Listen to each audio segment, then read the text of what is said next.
Hey guys, so I wanted to clue you in on something that has really helped me be able to stay enthusiastic, stay positive, be able to cope with the types of stress that come with Success Club deadlines and rank advancements and challenge groups that don't take off, or coaches that just don't stay active and quit.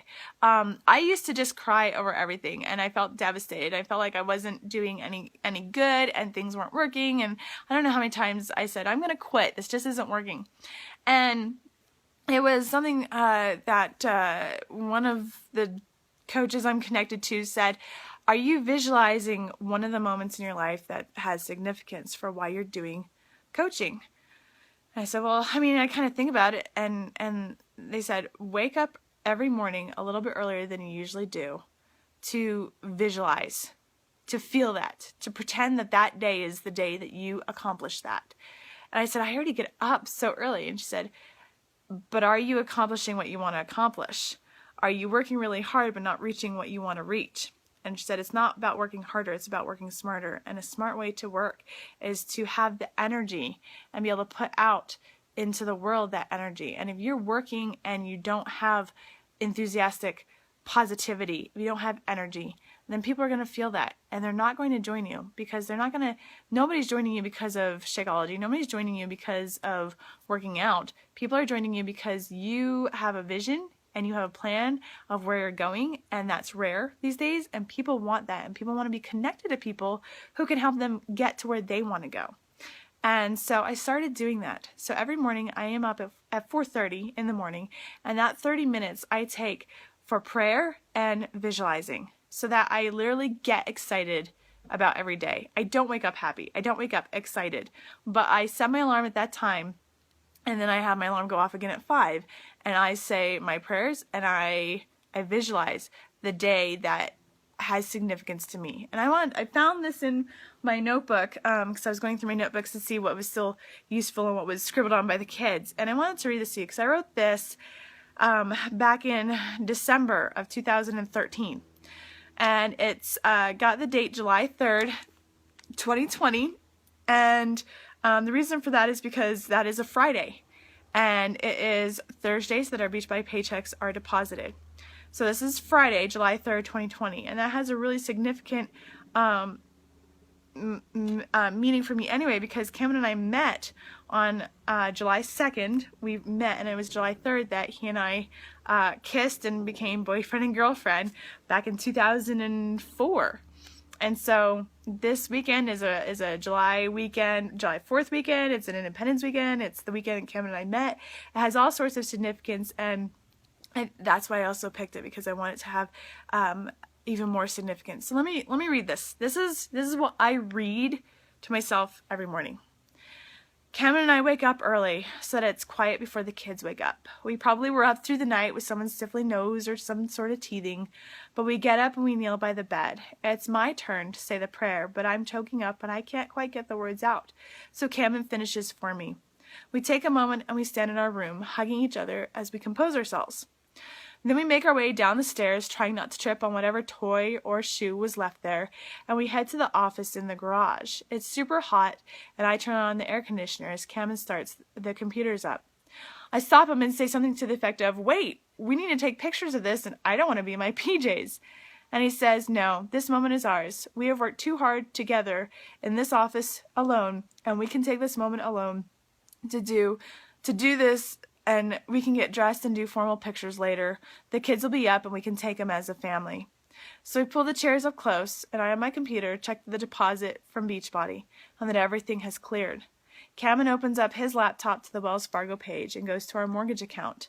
He enters in the regular monthly amount, and then in the extra principal box he takes a deep breath and types in the remaining $5,000 on our mortgage. Then, holding hands, he hits submit. Breaking down in tears, I feel a huge burden lifted from off my shoulders. We no longer have the monthly payments, and we can now apply that to bigger and better dreams. We hug and we cry.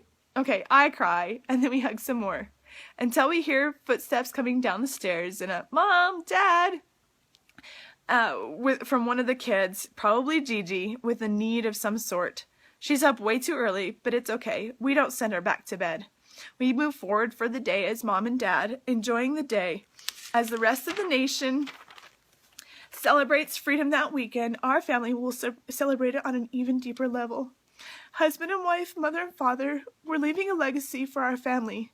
No longer burdened, we have the independence of freedom to spend time together, to make memories together, and to start adding more value to everyone around us. I still cry. That's what I'm living every single day. And that's my why. That's a moment in my life that I am looking forward to. And I read that every single day before I send out invites, before I do follow-ups. Because I am on this mission to have that for my family. And I am on a mission to have that for you guys, for everyone I meet. So write it out and have it be visualized and write it out, or do a video and talk about it. Talk about the day that you surprise your kids with a trip to Disney World. Talk about the day you surprise your kids with a trip to Italy. Talk about the day that you and your family are going to go to a third world country with thousands of blankets. And the moment that you give a mom a blanket to wrap her newborn baby in, who otherwise wouldn't have any warmth. You know, talk about the day that you are going to fly to a third world country to build a school for kids. Talk about the day, the weekend that you are going to take to go Christmas shopping for as many families as possible and be able to anonymously leave those gifts at those families' doorsteps. Talk and write out all the different things that are going to happen when you reach your goals. And not if, don't insert if, talk about it in the present tense. It's going to happen. It will happen. I promise you, it will happen. And so write it out. And then when you get up in the morning, visualize it. Every morning I say to myself, wow, this would be so cool, and it will be so cool when it is the day that I live that. And I go through, in my head, everything I just wrote out. I see it in my mind every single morning. So then I can live with passion and energy as I'm working towards that. And people will follow you because they want to live out their passions and dreams. And you will be connected, and you will attract people who have dreams and goals. And they're going to join you not because you know the ingredients in Shakeology, not because you know what programs do what or what nutrition plan does what. They're going to join you because you are going somewhere and they want to go somewhere too. So this weekend, your assignment is to write that out or to talk it out on video and put it there, so that way then every single morning you visualize that, you see that, you live it. And that way then that's what it means to set your soul on fire. I don't wake up excited, I don't wake up happy. But after I read that, I am happy, I am excited, and I am enthusiastic to start the day because every single day is that much closer to this day. And so go ahead and do that. That's your assignment. And then make a video or take a picture of you having it written out. And I promise you it's going to make a huge difference in your business and the momentum that you have. All right. Love you guys.